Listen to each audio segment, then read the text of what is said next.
You're listening to the Send It Podcast with Andrew Rawls on World Talk Radio. Grumman 7 Judah Bravo, then ground, turn right on Bravo, runway 18 left, Bravo, and it'll merge with Alpha at Alpha 3.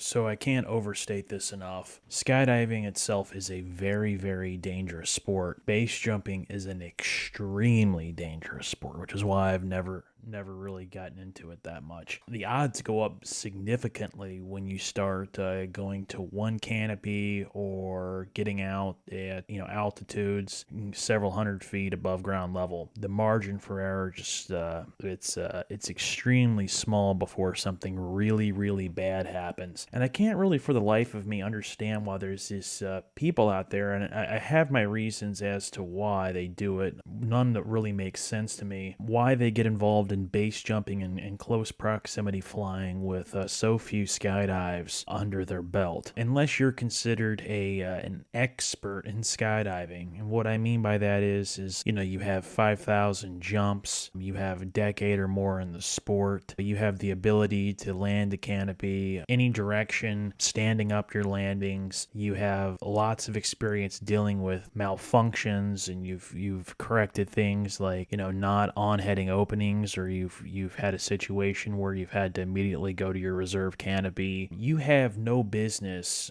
getting involved in base whatsoever. But there's these people out there that have 1,000, 2,000 jumps that think that they're experts in sky sports, and they go out and they, a lot of these people have incredible resumes. They've been to medical and law schools, some, but not all of them, but a lot of them do. And then, they've spent years of their life dedicated to education and getting to this certain point in life, and then they get overconfident and they go out and do something really stupid. And I think the pressure builds up. A lot of it has to do with social media, and there being all this pressure on people to be seen. They're not comfortable where they're at in the sport, and this peer pressure, so to speak. It sounds cliche. The wanting to get noticed, the notoriety piece, pushes them to do this crazy stuff that they're not prepared to do. It ends up costing them their life, or they get seriously injured. So yeah, I don't get it. I look at a lot of folks and they have 800,000 jumps, and again, they're flying these canopies they have no business flying whatsoever. And they say, well, yeah, we're going, they go so fast, we can't stand up our landings. Not everybody wants to stand up your landings, or they just have the worst flare technique possible. They just have zero ability to land the canopy and put the ball on the mark, and they have no business flying canopies that are cross-braced and sub 100 square feet, but they do anyways, and they make all these terrible decisions. And then you look and you see people that are doing this crazy base close proximity flying where they're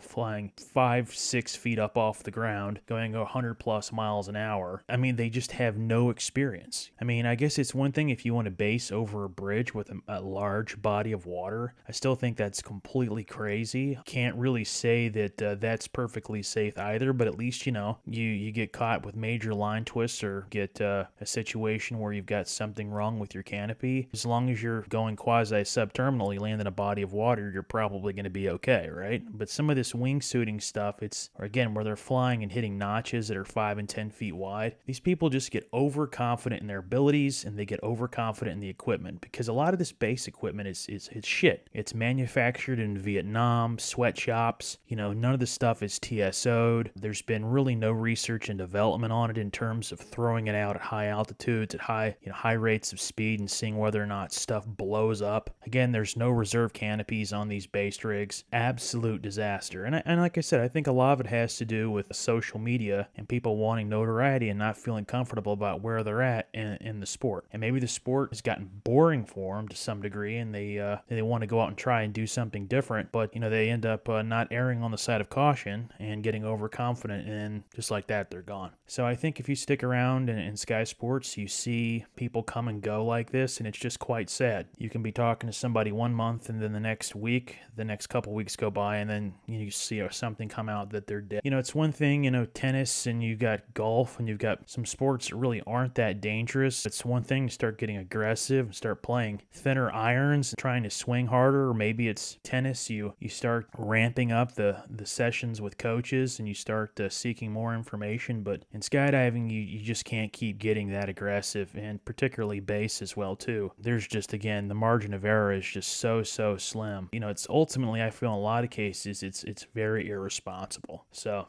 people are out there, they're entitled to do what they do, but I just hate it when this stuff gets out all over social media, and then have these fucking people comes back and they're like celebrated as martyrs or something for a heroic feat of dying while chasing their dreams in this sport. I don't get it whatsoever. I think it sets a bad example, and ultimately the more notoriety they get, more people go out and push the limit. So I'm not a fan of it at all. I think it's very, very reckless and dangerous, but yeah, people are going to ultimately do what they want to do, even if it's illegal, and it's really unfortunate for people's families and things like that. All how I feel about flying canopies and skydiving than one's ready for.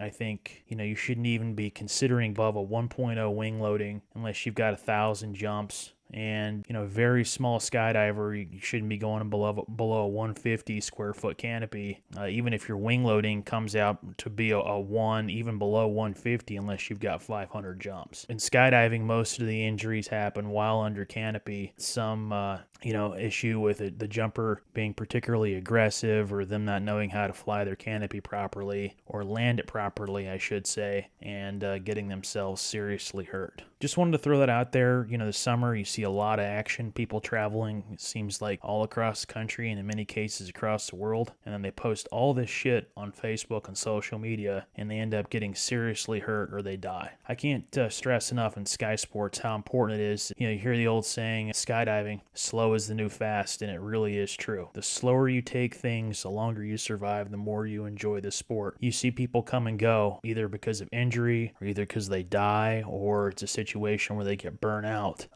But this is something, this being skydiving and even base, if you were even lucky to get that far. Again, I don't think that's for everybody, that, you need to take things real slow and seek out the correct advice and be very, very methodical and careful about how you train and where you get your information from.